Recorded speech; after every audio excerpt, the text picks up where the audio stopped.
I'm good. Doing great. How's life? Everything's good here at the moment. Dodging COVID, but yeah, apart from that, everything's Yeah, good. So that's mate, good to hear. I wanted to start off by saying congratulations on the film. It's an absolutely fantastic film, so congratulations. Thank you so much. I appreciate it. Thank you. So tell us a little bit about where the idea for the film first came about for you. So it was a very personal part, kind of coming out of some research that I was doing about the period and the visual references from that time. And I was doing at a time when I was in college still, I think. I was doing some research about uh, art history, 19th century, specifically Northern European paintings, and I noticed a lot of interesting kind of visual threads about funerals and stark houses and very kind of interesting sort of almost still lifes that actually had still subjects in them. And so I became interested in wanting to make a movie that looked like that evoked that type of somber, quiet depth that I could see in those paintings. And so part of it, I think, really started off from there.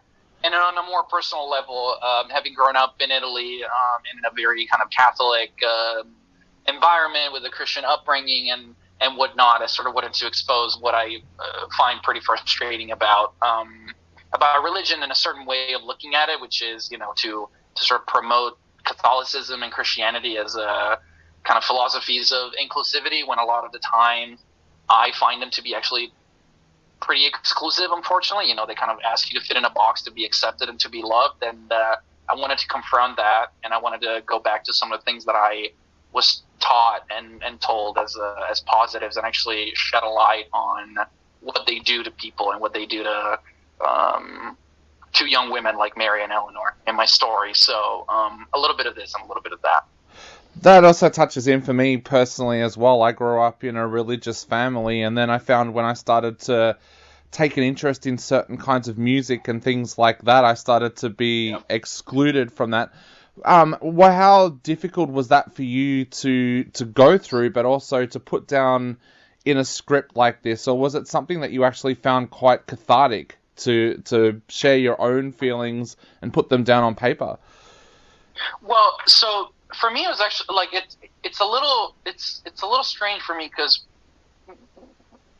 when I look at my family, like I have a wonderful family who's always, who never quite imposed a lot of religion on me, them personally. The problem when you grow up in Italy is like the environment around it, the school and the Sunday school, but also when you go to public schools, there is religion class and you're staring at like a cross, and like you're sort of surrounded by a general culture that does that. So for me, it did feel pretty cathartic, all in all, to sort of hit back at that culture, because it just was, I became increasingly frustrated with it and by it. So it didn't feel particularly heavy. I feel like it was just kind of time for me to understand certain things for what they were and tell people this is what I think. Yep. Actually, a certain culture can turn into when doing things kind of blindly like that. So yeah, it felt pretty cathartic. I was always lucky because my family was never kind of the source of the frustration, but the culture around me very much so. So yeah. You mentioned that various pieces of art were what sparked your interest in this area and doing the research. What kind of things did you discover when you were doing that research, and when did you come up with the idea of Mary's story to fit in with all of that? So the thing about the artwork. Sorry, my cat is like breaking things behind me. So the thing about the artwork is the it was very like, when you're trying to make a period piece, in my opinion, like the way to make it easy for you to kind of understand how to visualize certain things, the costumes and the lighting and everything, is, look at visual references from that time period. And this being the 1800s, of course, we had to look at paintings. And so what I learned was, just how to make it look, how to make it feel. What for the actors and I there was a great conversation about body language.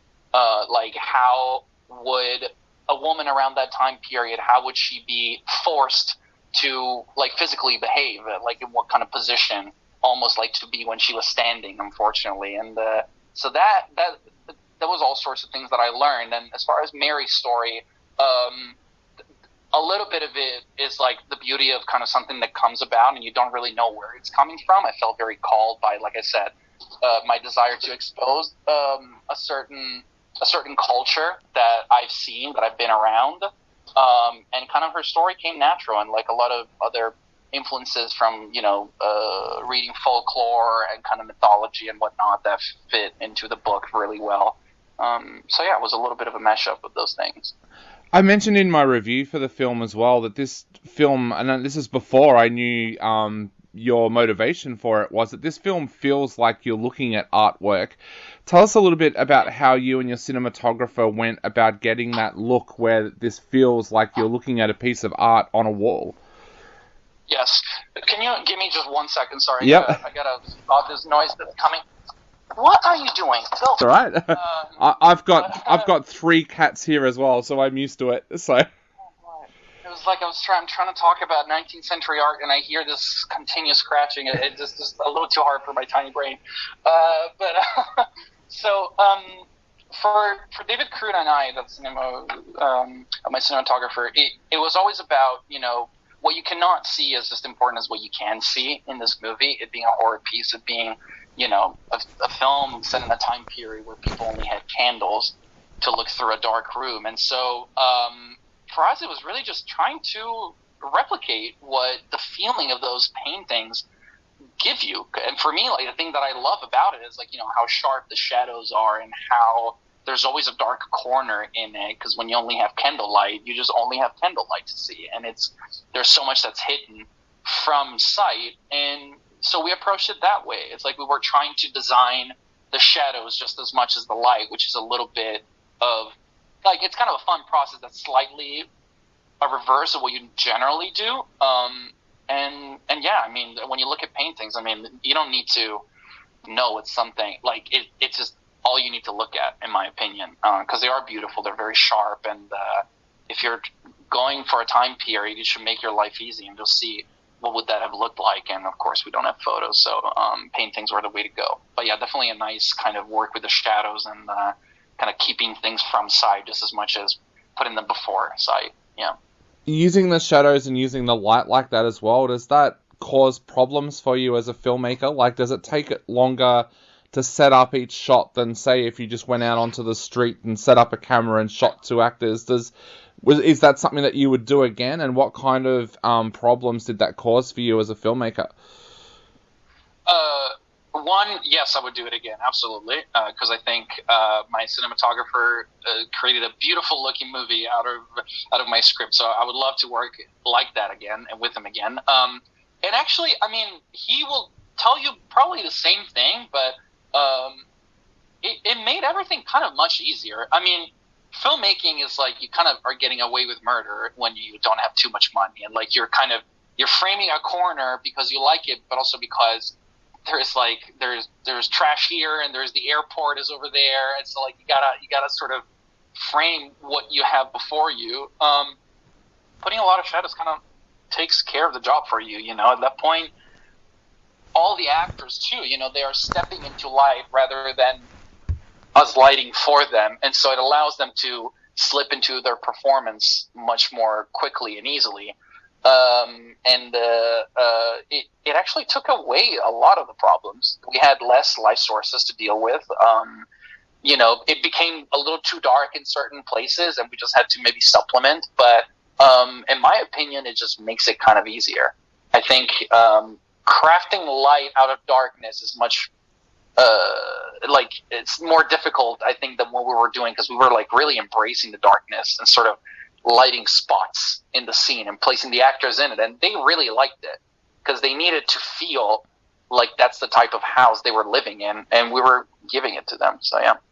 Talking of the actors, you ended up with an absolutely amazing cast. Tell us a little bit about that casting process and how you knew when you'd found the right people for each role. As soon as I talked to Stephanie and Isabel and Rory and Judith Roberts, I mean, it took a conversation with them to know really they are awesome performance. They're awesome performers. They're really, really committed actors. They are curious. They were curious about the material. I was just really lucky that, you know, all of them in some capacity, they were on my mind for those roles. And I was very lucky that when I sent the script their way, that they responded positively to it.